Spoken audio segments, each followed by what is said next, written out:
The regime in Iran is stockpiling highly enriched uranium because they want to develop a nuclear weapon, and they were just weeks away, so he had to do it right when he did it. Okay. Is that true? No. No country has ever passed 30% enrichment and not built a nuclear bomb. Tell you what I don't like. And I don't mean I don't like him personally, because I know there's a likelihood that he'll respond, and that's fine. I don't like what he has to say. I don't like how he presents it, and I don't like how he chases trends, and I don't like how he's inconsistent and then tries to claim that it's because he's being objective. None of that is genuine. And objectively, Chris Cuomo is incapable of being objective. I haven't forgotten how he broadcast during COVID. I haven't forgotten how he covered the impeachment. I haven't forgotten how he covered Russiagate. I haven't forgotten how he talked about white men being the greatest domestic terror threats. I haven't forgotten about that. And I know he says he's been wrong about a couple of things, but he still keeps being wrong. So yesterday, Chris Cuomo took to his channel to make some flat out inaccurate statements regarding President Trump and Iran. And it very much seems like he's catering to the horseshoe, right? Because he's basing it off of the same wrong claims. Here's Chris Cuomo. You want to win the war over the war in Iran? I can help you, because here's what we know. The rationale from the administration for why this had to happen at all and why it had to happen right now are both not only wrong, but they lead to an opposite conclusion than the ones that the administration has drawn. The war in Iran is justified. Why? Because the president is right that the regime in Iran is stockpiling highly enriched uranium because they want to develop a nuclear weapon, and they were just weeks away, so he had to do it right when he did it. Okay. Is that true? No. Is that, and then there were multitude of claims. Right. So I'll just say this, his flat out claim of no, well, that's wrong.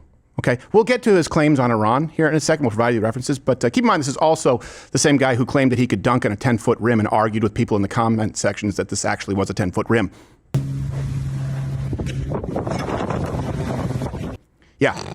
Someone in a post argued, not 10 feet, plus shouldn't you be reporting or something? You give the president a hard time every time he isn't working. Shame on you, because he was still a far leftist at that point. And he responded, what a dummy. Wrong about the rim. And he abbreviated about to ABT. I don't know why he did that. And do you trumpets really hold him in such a low standard? If I worked out as often as he golfs, I would be the fittest 50-year-old. Wake up. Also looks like he's losing a little bit of mass right now, so maybe you should get back to that. That is not a 10-foot rim. We found the exact same model number, adjusted for the angle. At most, it might be 8.5 feet. It's very likely 8 feet. The weird part is that he would lie about it and argue with someone in a comment section.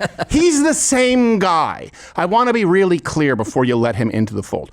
All of that practice, however, did pay off, because he's been signed by the Indiana Fever. Oh. Still 10-foot rims, unfortunately. Yeah. So I've been advocating for years. I said, WNBA, 8-foot rims. Come on, let these ladies play. I get it. We also I'll watch. Dunks. I don't even know how to get this next one. It's just because we're childish. Here's something else funny. So, to be clear, we're going to get to a claim truth. There are good faith arguments to be made on both sides of Iran. And I have maintained, I don't know what day we are. I said like 3 months. That's when I will give an assessment and my opinion, and we can have that discussion. But I'm not going to have a discussion that this is a forever war that is directly comparable to Iraq. Right. Or have a discussion based on claims that are simply false or are baseless. I think it's totally valid for people to say, all right, Iran is obviously a very unstable nation. There's a reason that no other country in that region, or really on Earth, wants them to have nuclear weapons. They certainly were at the point where we would see all of the indicators that they are going to develop nuclear weapons, and we certainly were at the point where they might be able to defend their ability to build nuclear weapons, but I still don't think it's worth the price, and I still don't think this was the right time, and I'm not happy about it. I get it. I think there's a valid argument to say, not the right time, we shouldn't be doing this now. But ignoring data and treating your audience like as though they're the same level of moron as the host is not good faith, Chris Cuomo. Time for Claim Truth. All right. And unlike Chris Cuomo or any of these other people in this space who are a day late and a dollar short, we will provide you with the references. We live stream 11 a.m. weekdays. You have a bibliography every single day. First claim from Chris Cuomo. And it's very similar to the wrong claim that a lot of other people make. And I do recommend you go and watch his whole video so that you see we are not taking anything out of context. His claim is that 60% enriched uranium doesn't really mean all that much. Here, watch him. They are preying on your ignorance, and they are intentionally deceiving their supporters about what the information means. The more you look at it, the more obvious the deception is. Now, they're getting over on people. Why? Because they are confusing the non-critical thinkers into believing that having enriched uranium is the same thing as almost having a weapon. Oh, right? You're saying that's not the case. Okay, well, here's the truth. No country has ever passed, we could say 20, but I know someone might say, oh, 21. No country has ever passed 30% enrichment and not built a nuclear bomb. Iran is at 60%. So whether you agree with the intervention or not, you do have to accept the factual premise that in this instance, Iran with 60% enriched uranium would be the first country to do that and not develop a nuclear weapon. You want to put that much faith in Iran? This is not discussing the timeline as to when they get to 90%. No nation has passed 30% and not built a nuke. So, assuming that they would be in line with every country ever past that threshold, what do you think they would do with it? They have enough for 10 bombs, to be clear, about 900 something pounds, between 900 and 1,000. And the important component here that people always ignore, same thing when they talk about the JCPOA, is ballistic missiles. Ballistic missiles, short, intermediate range ballistic missiles being able to hit Europe, and more importantly, so many missiles and so many drones that they would be able to shield themselves to the point where no one could stop them as they get from 60 to 90, if they feel so inclined or if they are similar to every nation who's ever existed ever with enriched uranium. So let me make this really clear because I think people are, he says, critical thinkers. You guys let me know if there's anything that you think is incorrect here or that can be explained more clearly. I want to give you a really clear timeline, okay? Here we go. We start at 0%. Bring this up, Toolman. 0% enrichment, that's where you start. Okay, then we go along this path to 30%. That's the next threshold where we find ourselves. No country has passed that point and not developed nuclear weapons. Let's go to where Iran is right now, 60%. Okay, 60%, that's according to IAEA. Pretty much everybody, by the way, the same agencies, the same intelligence outfits who told you that Iraq did not have nuclear weapons. So let's not try and use that argument. So 0, 30, 60. All right. Then 90% is that point where it's seriously dangerous and it's nuke time. Okay, that's the timeline there between 60 and 90. But because of the ballistic missiles and the drones, there's a separate window. Here you go. America's window to act is somewhere here. Meaning somewhere after 30% and before 90% is where a judgment call has to be made. Unless you think that Iran won't use a nuke if they have one. And you would have to believe that they're the first nation ever. So whether it's 31% or it's 89%, we have a window there to stop it if we think a nuclear Iran is a bad thing for the United States or the world. Does that make sense? Now add to that the ability for them to close that window if they create auxiliary defense capabilities of missiles and drones so that you can't stop them no matter what. Meaning they can hit 40%, but then they have so many drones and missiles and basically an impenetrable shield that they can slowly lollygag from 40 to 90 because no one can do a thing about it. There's that window of a judgment call. So the argument here is within that window, people think this judgment call was wrong or right. Does that help explain it to you? And I think that's a reasonable conversation to have. Yeah. I don't think it's an impeachable offense. And I don't think that people are stupid if they go, ooh, we're past 60. We're kind of getting towards the tail end of that window. And I don't think it's unreasonable for people to say, you know what, maybe not. I don't trust it. The problem is when you misrepresent it. And I see that everywhere right now. Does that help? Yeah. And by the way, Trump tried to negotiate once we entered that window. Right. It wasn't just like I just went to military strikes. Like he tried to negotiate as well. Here's the next claim from Brothers Guinea. That Iran wasn't close to getting a weapon, it's all a lie, something. There is a good basis of belief within the expert community that Iran does not have the expertise, nor does it have what it needs to have in place, even if it did have the expertise, to make the moves you have to make to go from having the enriched uranium, if you could even enrich it from 60 to 90, which is not a given, but is likely, is probable, not just possible, and into making a weapon. So, can you have a weapon if you don't have weapons-grade uranium? No. Do you automatically have a weapon if you have weapons-grade uranium? No. Was the regime weeks away from having a nuclear weapon? No. Okay, here's the truth. Cuomo is misleading you here by omission. But to go back to that analogy, again, he says, doesn't mean it. No, just 100% of historical precedent. Yeah. In other words, your window is, if I say I'm going to shoot you and I have a gun and I have a magazine and the magazine is loaded, I put the magazine in the gun.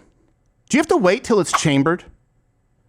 At what point do you go, someone says, I am going to shoot you. Death to you, not America, death to Gerald. Aw. Taking this gun, I have a loaded magazine.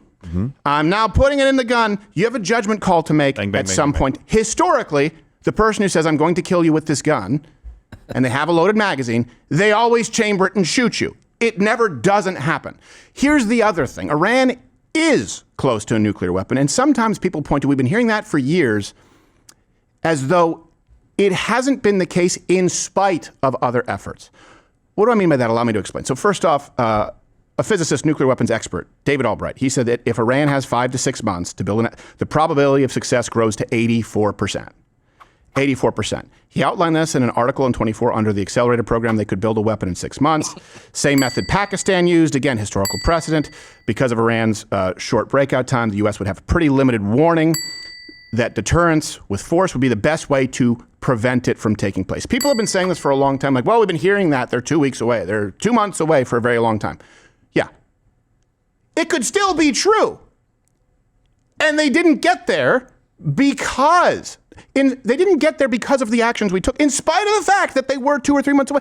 You guys are aware that, I know you'll go nuts, that Israel hacked their centrifuges with the funniest hack ever, the funniest virus ever that screwed it. It's like straight out of a movie, because they were in the process of trying to. It's like Michael Phelps. People would go, well, you know, he won all these championships and he was eating McDonald's. Well, yeah, he won the championships in spite of eating McDonald's. Those two facts can be true. They could have been close, and they were, to the enriched uranium that they need, and efforts have been undertaken consistently by the United States, by Israel, by international agreements. That's why the JCPOA existed, because we saw the threat.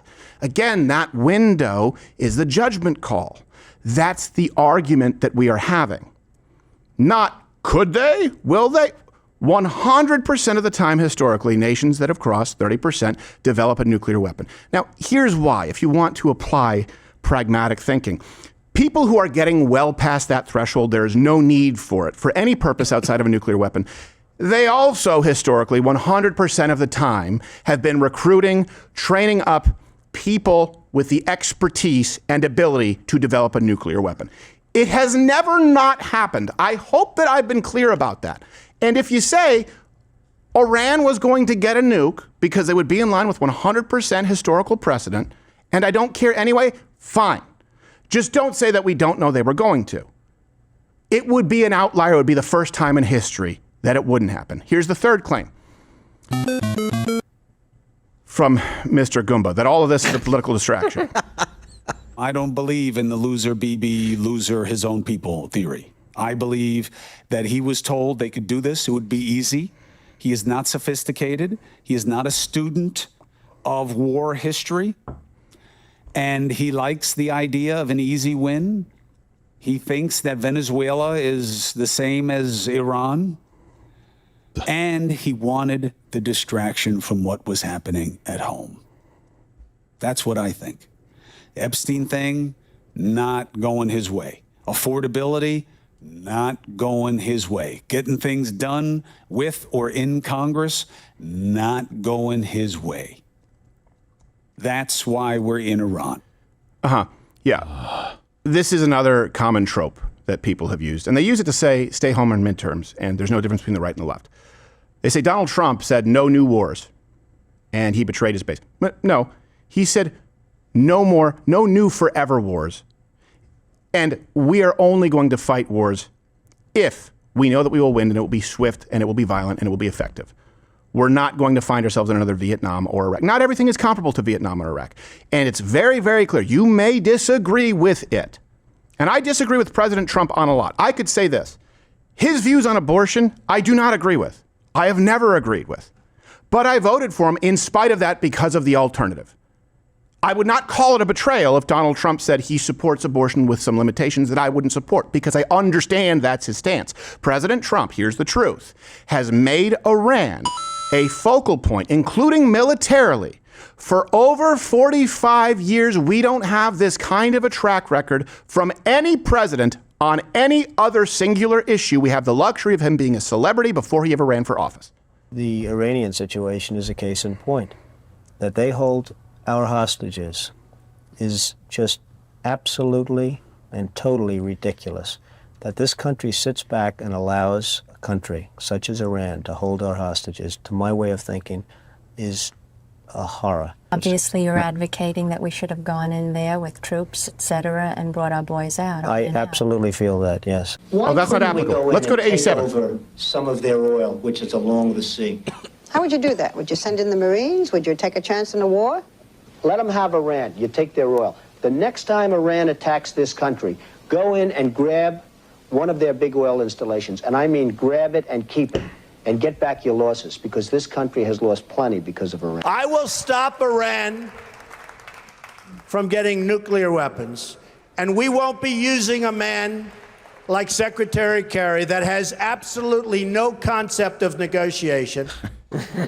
And by the way, he was saying this all the while he was opposed to the Iraq War and criticized George W. Bush and Barack Obama. Meaning they are two very different things, and he has been consistent on both. If you are claiming anything other than that, you are either uneducated on the issue or you are lying to your viewers. You can disagree with Trump. President Trump in 1980, we're going to deal with Iran, including the military if necessary. In 1987, we need to deal with Iran, including militarily if necessary. In 2015, famous escalator speech. In 2016 and 2018, while he wasn't president, while he was, you can disagree with him along all of those points in the timeline, but you would be disagreeing with a remarkably consistent view. Yeah. And by the way, just really quickly, he's making a really bad argument because affordability, do you think affordability was going to get better when you attack somebody in the Middle East? What do you think is going to happen to the oil prices, even if they don't close the strait? Right. Affordability is going to be a problem. And it wasn't really as big of a problem. He was working on that. Jews, now you've got to contend with people saying the Israel's just leading us into every single thing that we do, forever wars you mentioned. And also, he was getting plenty done domestically. Everybody acts like the Epstein thing was killing him. It wasn't good for him, but it wasn't killing him. Right. Going into this, everyone that was yelling about Epstein would go to a 10 by adding Iran on. Well, it's a very good point, because that brings me to claim number 4 from Chris Cuomo. And this is why I believe he's still the same leftist who referred to you as trumpets and I think mogtards, whatever other terms he used, while claiming he dunks on a 10-foot rim and it's 8 feet and arguing in the comments section. Like I see with the Marxists, right? They'll misrepresent Iran. And again, I'm not talking about people who have sensible disagreements. They'll misrepresent Iran and then parlay that into, and see, all this other stuff, everyone else was right. He's bad on immigration. He's bad on the things that are objectively false, because that's exactly what Chris Cuomo does. Trump is even failing at immigration. Tell me how he doesn't sound like a leftist still. Immigration. Has he changed any of the rules that matter? Yes. Nope. Has he changed the resource structure? Yes. In the way that would matter the most? Nope. Why? Processing capabilities, ability to hold with humanity, ability to return. No. He didn't up those. He upped ICE. He installed a revolving door. We're Created good. a brute squad. that has embarrassed itself and embarrassed our law enforcement culture in this country, violating the Constitution, violating decency. Yeah, but everybody wants people who aren't here legally to get out. It's never been the question. What? I mean, Sure for does. some Democrats, maybe. Pause. They want Entire open sanctuary cities where you can't deport a single one. All right, let's finish this clip. borders. They don't believe it's a crime to enter illegally. Okay, but that's not the law. And I don't think it's a good political position either, but it's definitely not a good legal position. It was a political position of the entire Democrat Party. We saw it for 4 years, 12 to 20 million illegal aliens, and they wanted amnesty and a new voting base. Here's the truth. Yes, Trump has changed all those things. President Trump has, and he has massively improved immigration. Is it perfect? No. But by every objective parameters that we could set, metrics that we could use that are quantifiable, deportations, over 2.5 million total. Yes, that includes self-deportations. Border crossings are down 97%. Failure. Net migration negative for the first time in 50 years. Asylum claims down 99%. Yeah. Refugees being admitted down 90%. Since October 2025, 99.9% of refugees, by the way, are from South Africa, who are fleeing actual persecution and are grateful to be in America, where your stuff's not just taken from you because you're white. Here's a bonus stupid claim. He tries to take a lie to spin another lie based on a lie, and it's just a whole bunch of lying horseshit like him dunking on a 10-foot rim. They make it sound like, they put out a false stat the other day that nobody really cared about. Because He says this while referring to President Trump and the administration. Keep in mind, so you think President Trump, the administration, keep playing. On social media, and you're allowed to say whatever you want there, free of accountability. That It's a problem for him. A majority of homicides last year were committed by people who are here illegally. It's a complete bullshit, out of context stat. It's completely untrue. And all the people spreading it know it. Okay, here's the truth. That is an untrue stat. Nobody from the Trump administration posted that, wrote that. It was something reposted by an account called Gunther Eagleman, who, by the way, often gets things wrong. The Post says in 2024, illegals committed 13,000 murders, or 64% of all murders. That is not true. Here's the true stat. As of 2024, there were 13,000 illegals convicted of homicide on ICE's national docket. So this is a good example of people who don't do their due diligence and circulating some kind of a meme or a fact that other people repost, and it does damage because people who are not acting in good faith, people like Chris Cuomo out there, will try and attribute that to the administration or people who actually do their due diligence. By the way, he's one who doesn't. So when he says they, think about this. He goes, Iran. Well, let me give you a bunch of false premises. Now let me transition to Donald Trump has done nothing on immigration. And let me transition to they don't know their thumb from their dick because they're posting this, which is untrue, even though it's not a post from President Trump. He's a leftist. What he really believes is we shouldn't be able to deport people. We need to detain people humanely. He believes in the Biden approach. How do I know? Because he supported it. And he also helped silence people who said there was cognitive decline with Joe Biden. I mean, he just admitted to liking censorship right there. Right. I mean, not exactly, but indirectly. Social media, you can say whatever you want there. Yeah. Free of accountability. Yeah. We should do something about it. Right. He didn't say that part, but the good news is on X, hey, there's a community note, and we do our own community notes where you can fact check us. Hey, if you want a world, Chris Cuomo, if you want a world where people can't just say whatever they want without accountability, by the way, I'm with you. Do you provide references every single show?